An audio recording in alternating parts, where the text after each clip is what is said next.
नमस्कार, स्वागत है आपका वी टाइम न्यूज पर और आपके साथ मैं हूं पहली चौहान। बढ़ते हैं खबरों की ओर। शुक्रवार दोपहर रेजीनगर थाना प्रभारी उत्पल दास और बेलडांगा एसटीपीओ उत्तम गाइन ने रेजीनगर थाना के फरीदपुर गांव के दासपारा में अवैध पटाखा फैक्ट्री पर छापा मारा और भारी मात्रा में पटाखे और पटाखा बनाने के उपकरण के साथ 4 लोगों को गिरफ्तार कर थाने ले आए। चारों लोगों में एक महिला है जिनके नाम हसीना बेवा उम्र 50 वर्ष, सौमेन करमाकर उम्र 35 वर्ष, राजू शेख उम्र 20 वर्ष, हबीबुर शेख उम्र 18 वर्ष। इनमें 2 मजदूर हैं और 2 मालिक के प्रतिनिधि हैं। चारों लोगों को शनिवार को गिरफ्तार किया जाएगा, लेकिन फैक्ट्री का मालिक फरार है। আর এগুলো সবগুলোই অবৈধ।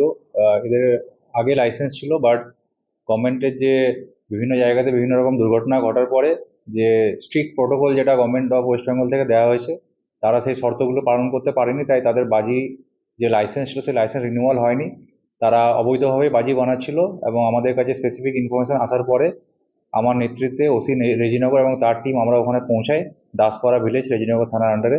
সেখানে গিয়ে আমরা হাতে নাতে আমরা 4 জন মেল মেম্বার, একজন ফিমেলকে আমরা অ্যারেস্ট করি এবং তাদের বিভিন্ন বাড়ি থেকে প্রায় 4টে বাড়ি থেকে প্রচুর স্টক মেটেরিয়াল আমরা যেগুলো অবৈধ বাজি আমরা রিকভার করেছি। ইভেন যে গান পাউডার সেটাও আমরা গান পাউডার আমরা সিজ করেছি এবং পুরো প্রসেসটাই আমরা ভিডিওগ্রাফি করা হয়েছে এবং এই মুহূর্তে টোটাল 5 জনকে অ্যারেস্ট করা হয়েছে। তার মধ্যে 4 জন মেল আছে, একজন ফিমেল আছে। পরিমাণে কতটা? যেটা গান পাউডার সেটা প্রায় 17.7 কেজি, আর যেটা হচ্ছে ম্যানুফ্যাকচারিং যেগুলো বিভিন্ন রকমের বাজি সেগুলো প্রায় 139 কেজি আমরা পেয়েছি। এছাড়া আরও বিভিন্ন যেগুলো দিয়ে তৈরি হয় বা যে বাঁশের মেটেরিয়াল সেগুলো আমরা পেয়েছি। তাদের একজনের নাম হচ্ছে, একজন মহিলা আছে, তার নাম হচ্ছে আপনার হাসিনা বেওয়া, ওয়াইফ অফ আনোয়ার শেখ। এছাড়া হচ্ছে হাবিবুর শেখ ও রাজু শেখ, এরা 2 ভাই। এর দাদুর নাম হচ্ছে লালু শেখ। অ্যাকচুয়ালি এর ইনস্ট্রাকশন মতো এটা তৈরি হচ্ছিল এবং তার ছেলে মনির উদ্দিন, এরা পুরোপুরি ইনভলভ আছে।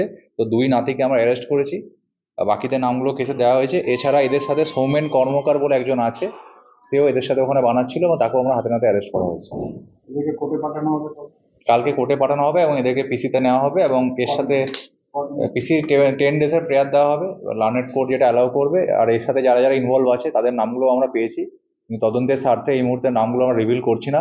যারা যারা ইনভলভ আছে তাদের প্রত্যেক অ্যারেস্ট করা হবে। আর আপনাদের সংবাদ মাধ্যমের মাধ্যমে এটুকু আমি দিতে চাই, যারা অবৈধ বাজি কারখানা আছে, এরকম অবৈধ বাজি কারখানা কোথাও চলবে না।